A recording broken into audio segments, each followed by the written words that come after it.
Welcome to Pete and Hannah's Watch List. I'm your host, Pete Mitchell, and I'm here with my great co-host, Hannah. Hello, people.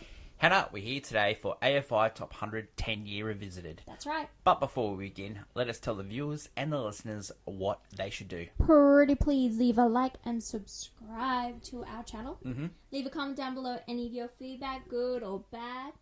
Tell us down in the comments below. Hit the notification button and you'll get great content like this one.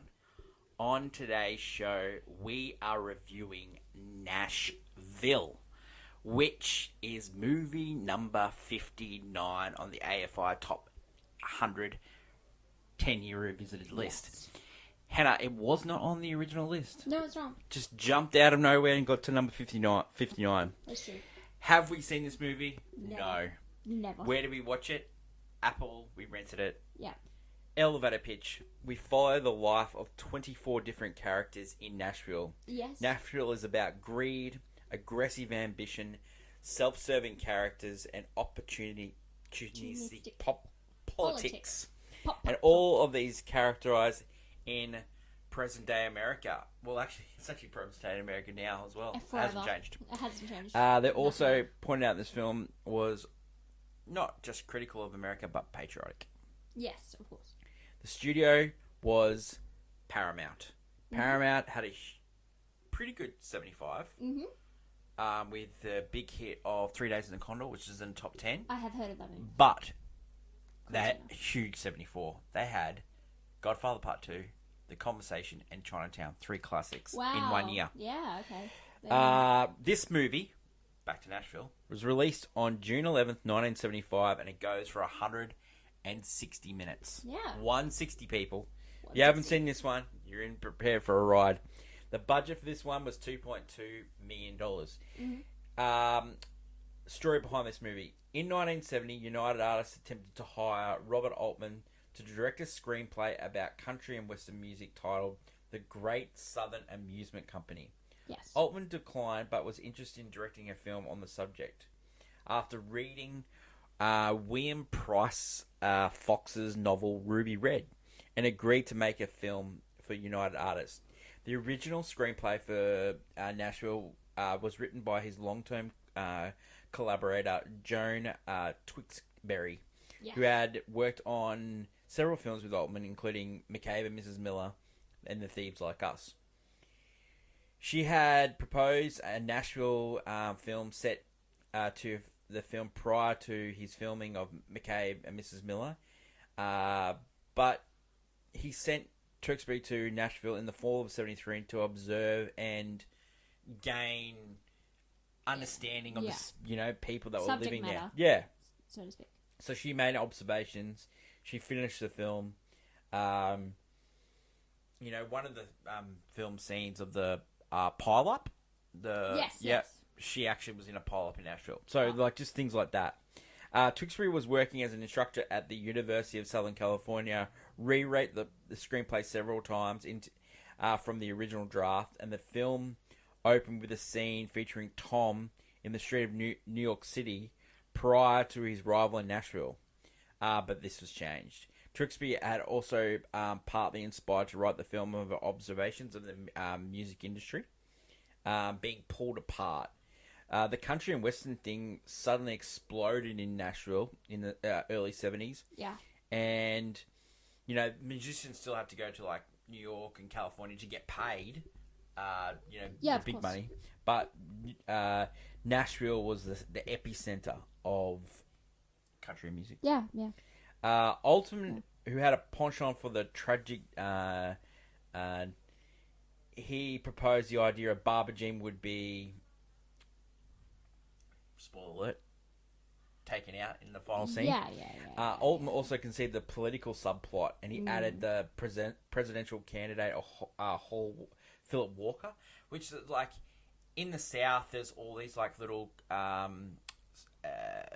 political sort of guys, and Barry Goldwater in the 60s was one of the first flamethrowers up against Lyndon B. Johnson and stuff like that. Yeah. So yeah, all these things were going. Remember, in the 60s and in the early 70s, there was so much upheaval in America. You had three 4 assassinations. You had the 2 Kennedy brothers. You had Malcolm X. You had Martin Luther King Jr.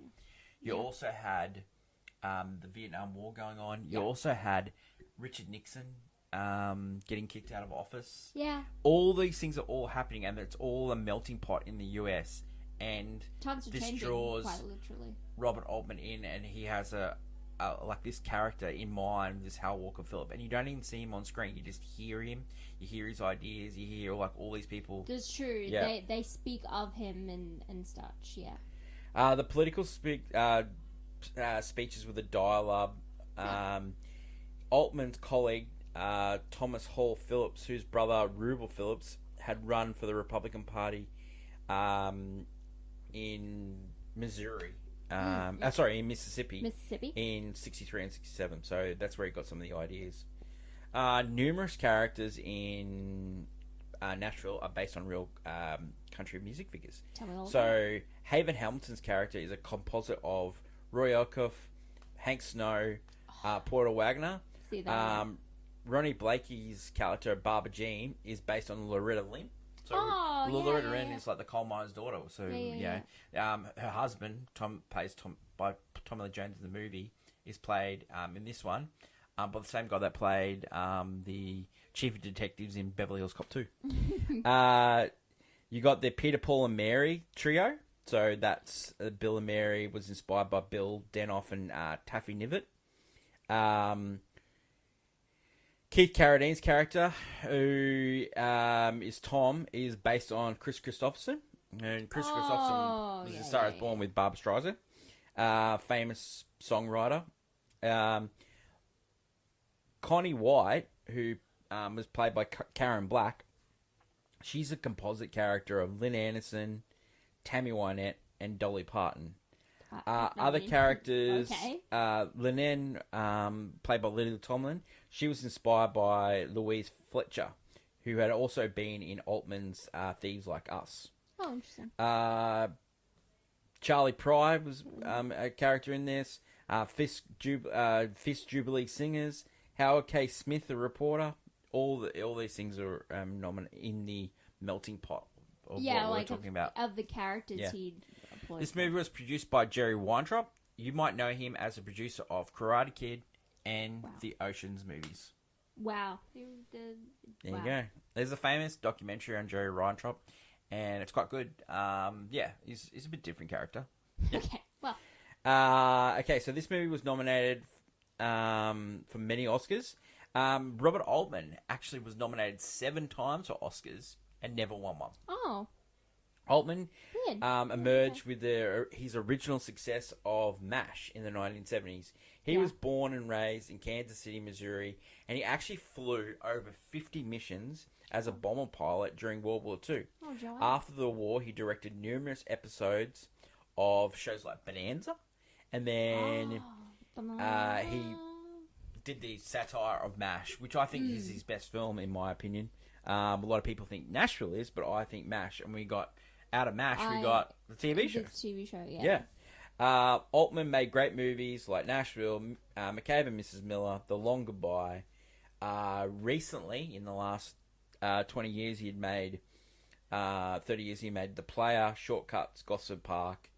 But Nashville was his signature project with the folded elements of his style into the swing for the fences epic that Altman loved.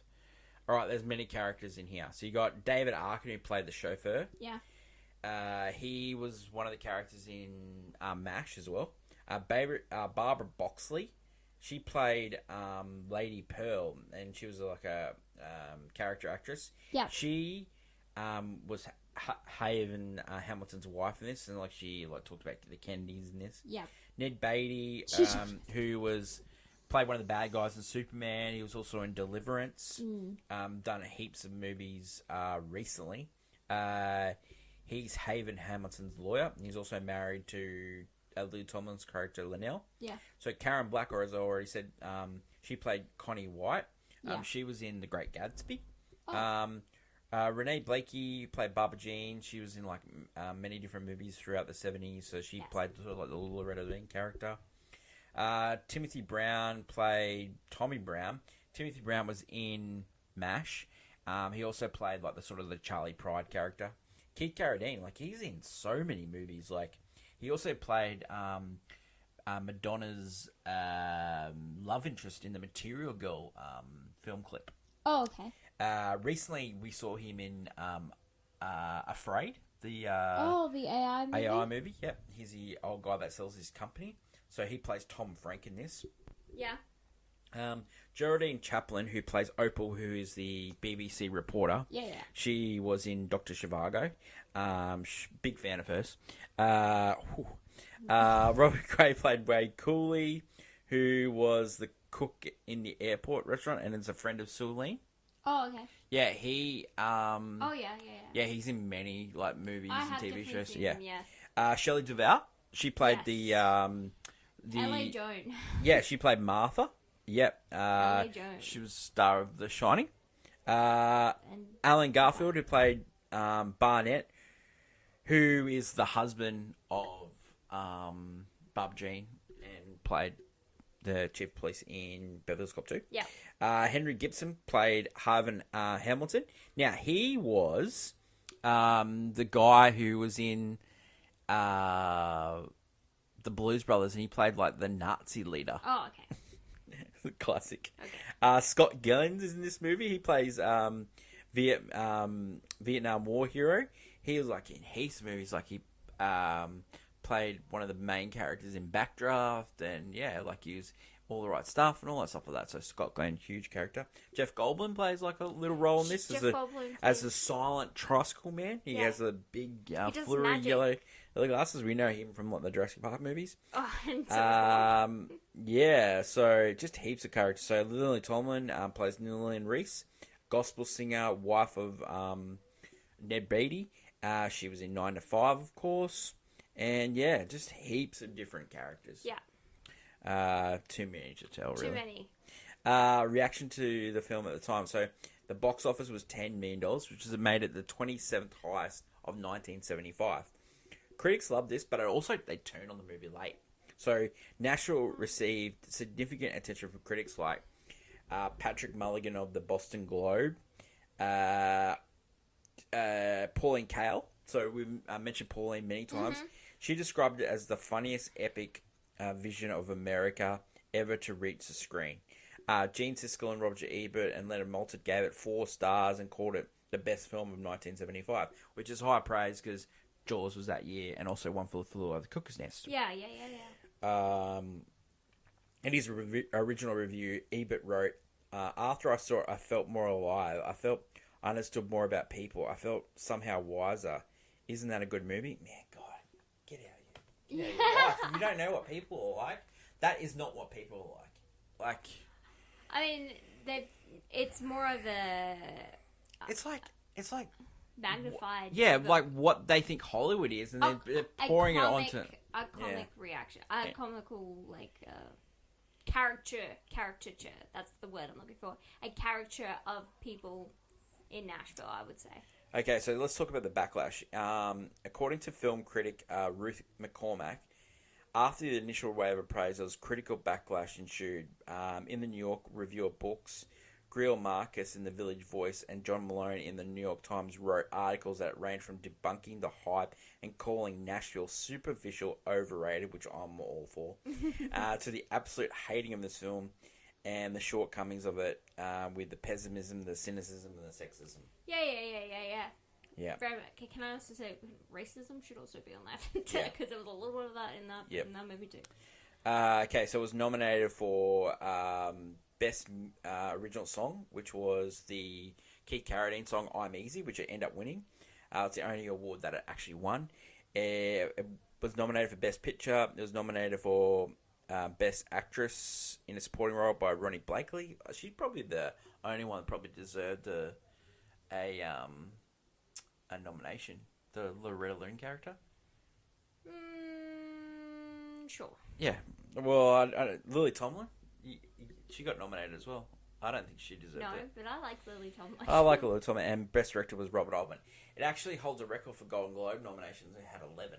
Really? Yeah. Weird. Reaction to this film recently. So, Rotten Tomatoes, 89. Letterboxd, 4.2. IMDb 7.6. People have written that this is Altman's magnum opus. Ooh, They also wrote it as a great examination of celebrity politics in the US. The film was widely despised by the mainstream country music community. At the time it was released, many artists believed that it was ridiculed their talent and sincerity. Altman felt that they were mad because they were not chosen to use their music in favour of letting actors compose their own material. However, he started the movie was since popular in the city and more among a recent generations. The film also garnered attention in 1980 when the murder of John Lennon happened. And people asked Altman, are you happy about this and stuff like that? Like, really, like, there was assassinations going on all the time. Like, this assassination in this movie was just a mirror to the other assassinations that are going on. Something that could happen. Yeah. Very much so. Yeah. There were plans to make a sequel set 12 years later titled Nashville 12, and most of the original players who appear in the script for the sequel, Lily Tomlin's character is running for political office. That doesn't make sense. Barnett is now managing Connie White and is obsessed with a Barbara Jean impersonator. Every Thursday on Movie News, we do a segment called Clickbait. This week, we named the top 5 Francis Ford Coppola movies. That's right. That's right. Hannah, hottie hot take for this week for Nashville is this movie just shows like how screwed up America was in the 70s. It's just a microcosm. Yeah. And like he was showing it off as Nashville, but you could have set this movie in Hollywood. Anywhere. Yeah, basically. But he wanted to portray Nashville because of the humor, and he's poking fun at someone else. That's also because again, it's a part of the country. I guess it's not. It's in its own bubble. I posit to you that the southern states. I posit to you that America, even though this movie is 50 years old, has not changed. Yeah. This is just a. You look at all the things that are going on in this thing now. Yeah. There's no change.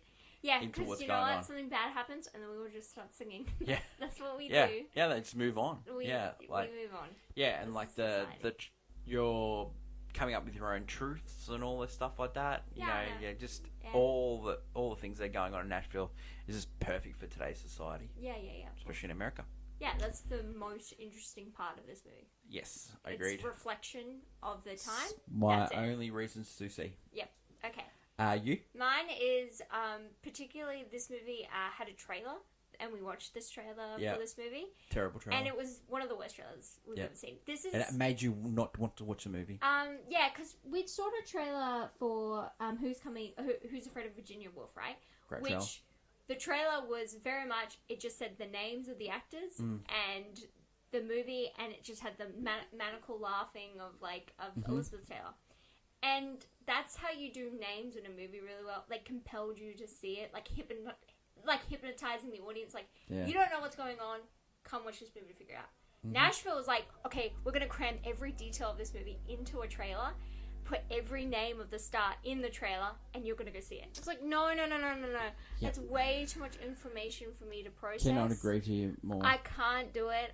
Just because you have the gangs all here, like Smash Brothers, it doesn't mean I want to automatically show up for one, like, really, so to speak. I only really know Jeff Goldblum and Lily Tomlin. Yeah. And even then, I'm like, here for Jeff Goldblum. But then I find out Jeff Goldblum doesn't speak a word in this movie. And he is a silent bike rider that does magic, and that is it. Yeah, and this movie's a bit... the trailer is very unappealing. And, yeah, it's the same as any trailer. Unappealing movie, really? Yeah. But the trailer just shows, like, I'm not a fan. Just because it has everything. Yeah. And, like, movies like this, like, continue, like, Your Love Actually and that, where it's just, you're throwing all the actor's name without any story substance. I don't want to, like, jump ahead to the end here and what we're going to rate it, but this movie is not about how it's aged. This movie hasn't aged. I think it's of its time, but the problem with this movie is it's just incoherent. the movie has no characters you actually care about. You're not supposed to. I think that the movie there's way too many characters. There's way too many. That's Yeah. a big minus of this Yeah. movie is that there's too many because they just like some of the storylines are somewhat identical. Like Lily Tomlin's storyline and the Barbara Jean character storyline are both in marriages that are quite controlling. It's like you don't need both. You can have one of them. Yeah. You don't need to have both like controlling marriage storylines, Yeah. even though they're different. They're still similar. It's like It's that kind of the things that are going on in this movie. It's just like I just know that's what Hollywood's like, and that's what they wrote about. But they made it fun. They were making fun of the South. Yeah, 100%. So that's what this movie was also. I don't like bullies, and this is like I reckon it's movie bullies. All right, let's go on to Pete and Hannah's review, and we'll start with scene breakdown. Opening credits is an album-selling skit with like, who's in this movie and all this stuff like that. Yeah, it's that the opening is credits. 100% poking fun at the country music because that's how they used to sell their records. Yeah. Jesus. And all those like ads where it's like, get this. If you buy it now, you get 10 new tracks. Babes, you're boring.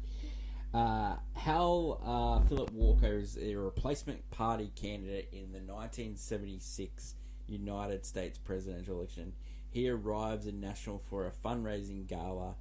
Meanwhile, there's 2 recording sessions going on, taking place in a room with country superstar Havel Hamilton, and he's recording patriotic songs commemorating the bicentennial. So there's a bicentennial going on in America at the same time.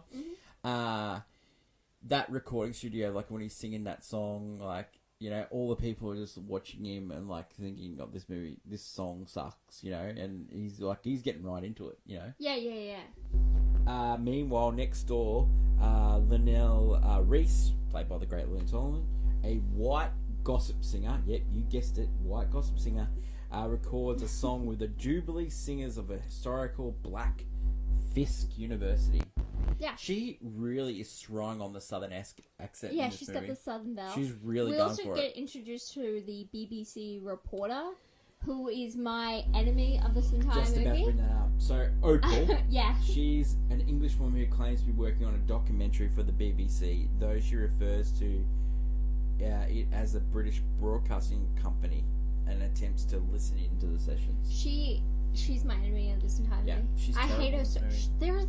There are some awful things she continues to say because she has her like a reporter shouldn't have opinions, and yet she brings on these like really stupid it's like a Bambi in snow. Like she does not know where she is. She's absolutely acting, terrible. Yeah, she's acting like a ditzy girl. Yeah.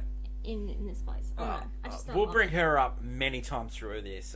We haven't finished with Every her. time she shows up, I'm angry.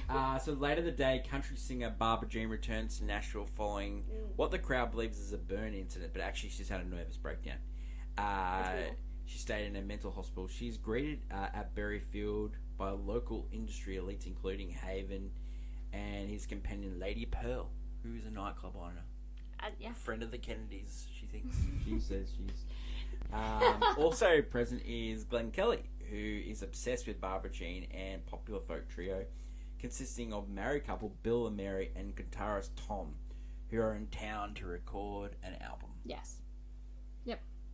Man, that Tom guy. Meanwhile, there's a Martha. There's a teen groupie going by the name of L.A. Joan. We brought up her before. Yes, but she's there for... She's being picked up by her uncle, Mr. Green, who his wife is in sick in hospital. Yeah, and she's there to. She's plans, supposed to be there.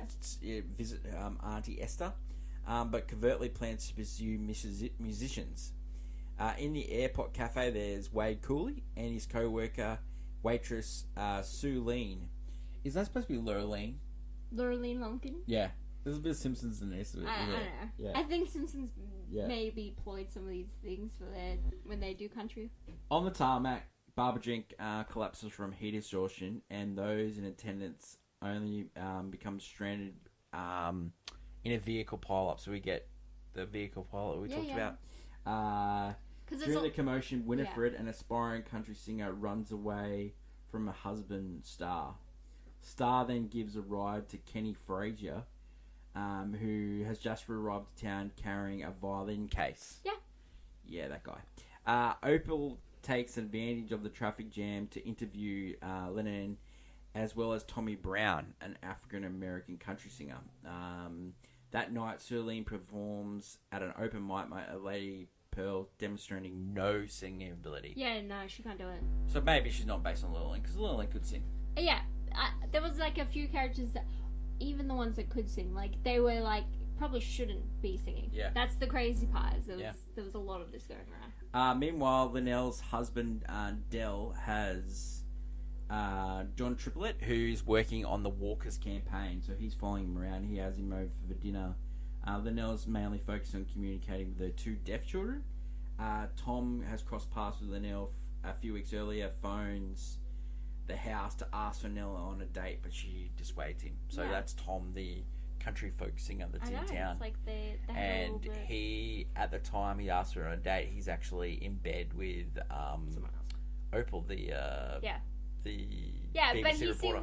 he definitely makes it very aware he has more of affection for Lily Tomlin's character. Yeah, Linnell. Glamorous singer Connie White performs of the night at the Grand Ole Opry. Mary misses Connie's performance due to Bill's dismay instead of having sex with Tom in the hotel room. Yeah, he does. So that, he's sleeping with one of his band members. And this is where Tom is playing his music while he's...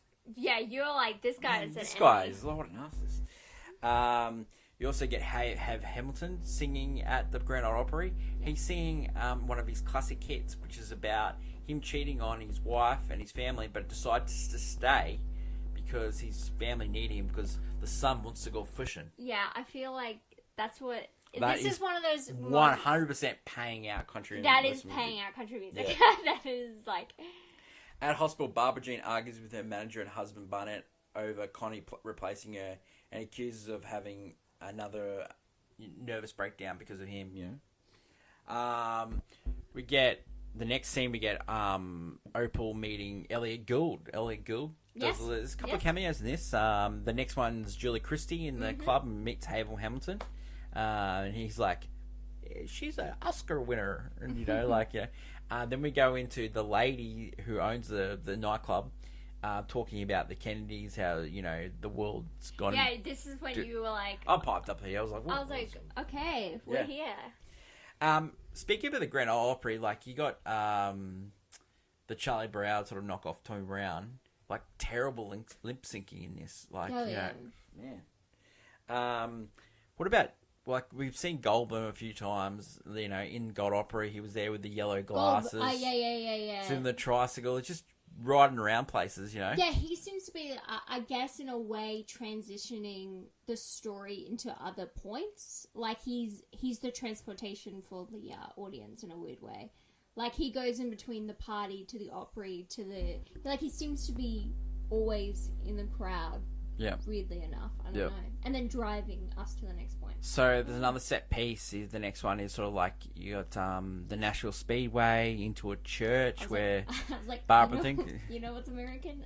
NASCAR. I was like, whoa. But while all this is going, Opal's doing like a junkyard scene where she's walking through. Like it's like Bart's people in The Simpsons. Yeah, that's what I mentioned. And then, but she also spots the kid with the violin case. Yeah. And you're like, what's he doing in the junkyard? Yeah. Yeah. What's he doing in the junkyard? What's he doing in the junkyard? After Barbara Jean is discharged from hospital, she gives a performance at Open and does not go well. Barnett pledges to the crowd, come free to the Walker's Gala, the presidential candidate, and you'll get a free concert. Just like she's just falling apart. And that no one's helping her. Like she needs time in a hospital, and she's just absolutely falling apart. Yeah. Tom invites Linnell to Lady Pearl's club night, and it's sort of like for backers of the presidential candidate. Yeah, would you say? Yeah, I would say that. Old white dusty men. Yeah, Tom gets up and he brings up his fellow trio. On stage, they sing a song, and then he sings his song, the one that won the Academy Award, "I'm Easy." And you said Yeah. that song was Boring. boring. It's kind of boring. Yeah, and he's singing it, and Lily Tomlin is also watching him in the crowd, being like, Yeah. "Oh yeah." I'm like, all the women are like silent, and you just see Yeah. Lily Tomlin being like, "Oh yeah." So Lily Tomlin goes off with Tom, and then we get at They the have a fundraiser. Sulene is being promised that she could perform on stage.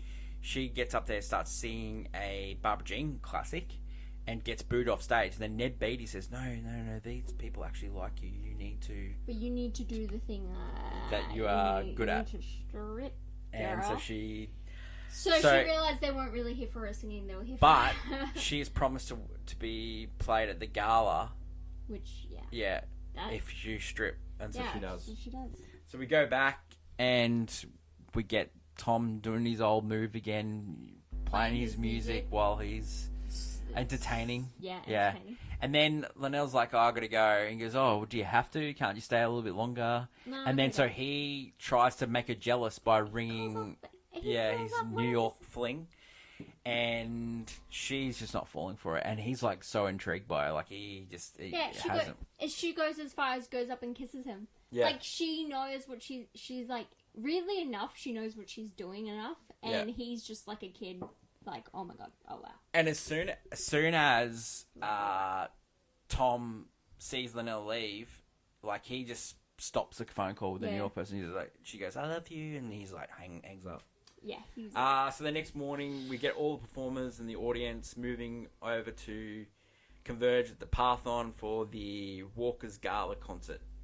The lineup consists of Haven, Barbara Jean, Linnell and her choir, Mary Tom, and Sulene Winifred arrives hoping to sing. Meanwhile, Mr. Green has lost his wife, Yeah. Esther. he's with Michelle. Martha is nowhere to be seen, and she doesn't attend the She's- funeral. So, yeah.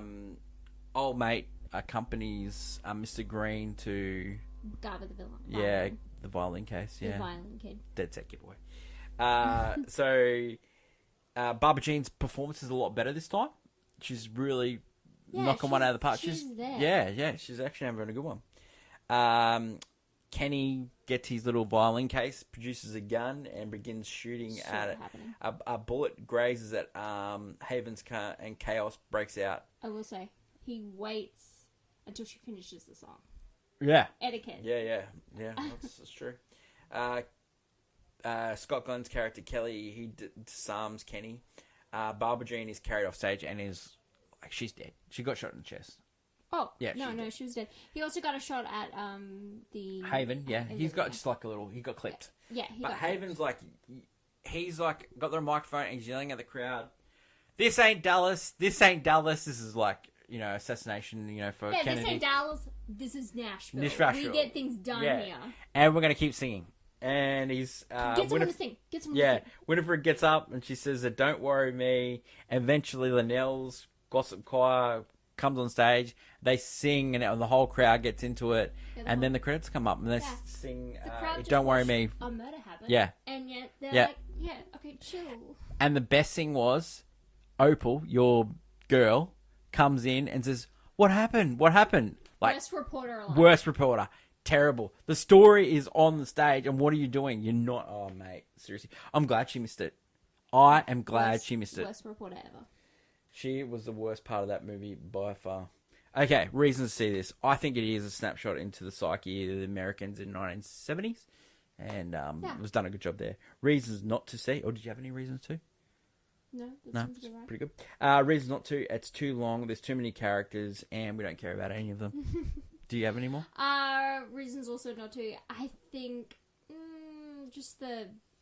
No, I you guess could've- if you don't like cynicism as Yeah. well, like Bullying. I don't mind taking a pot shot here and there, but this is like a very much It's 160 the minutes of South pop. is full of crazies. But again, you could put This that, is Hollywood, New so York. is the You could do entirety this of for the America. Broadway, the entirety of America. Yeah, it just seems a bit. There was a lot of poking fun at country Yeah. music at the time. Man, Because this it was is building up. It was Man, building this is a definite film bro favorite, and they reckon it deserves to be on the list, and bang, it doesn't deserve to be on the list. No. Does it deserve to be high? Nope. Nope. Would you buy it on Blu-ray? Nope. Would you watch it again? Nope. Rating for this one? Nope. You know what it is. I fell asleep. Yeah. I think this is the worst movie that we've seen on the list. I don't know if it's the worst. Do you have one in I mind? think some of the earlier ones. Last Picture Show. I suppose shows. You know what? I didn't I like that preferred that movie to this. I really didn't. I really wanted to get out. Yeah, no, I prefer that movie to this. He had Jeff Bridges in that movie. At least he had him. He had Sybil Shepherd. They were all terrible characters. Yep. And I was there for At it. least you have What about the old guy there? He was good. Jeff Goldblum's on a bike in this one. Wow. Okay, so a Difference lot of... to what I need in a movie. Or you Maybe it just lost on 2 Australian people. No, I think we like a little bit. We actually like country music. So. Yeah, we do. We actually do. I don't know. Ladies and gentlemen, Mr. Conway Twitty. Like. All right, that's it. Leave us a comment, good or bad, about Nashville. Yeah. We didn't see what it's supposed to be good. Okay. Personally, Robert Altman's MASH is way better than this. I also liked Robert Altman's The Player, which is a funny look at Hollywood, which I find a lot better than this.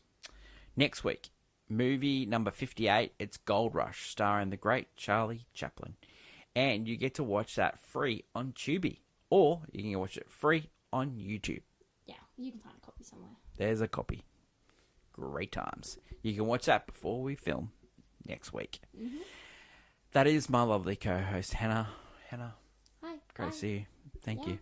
Long live cinema. And until we meet again, it's bye for now.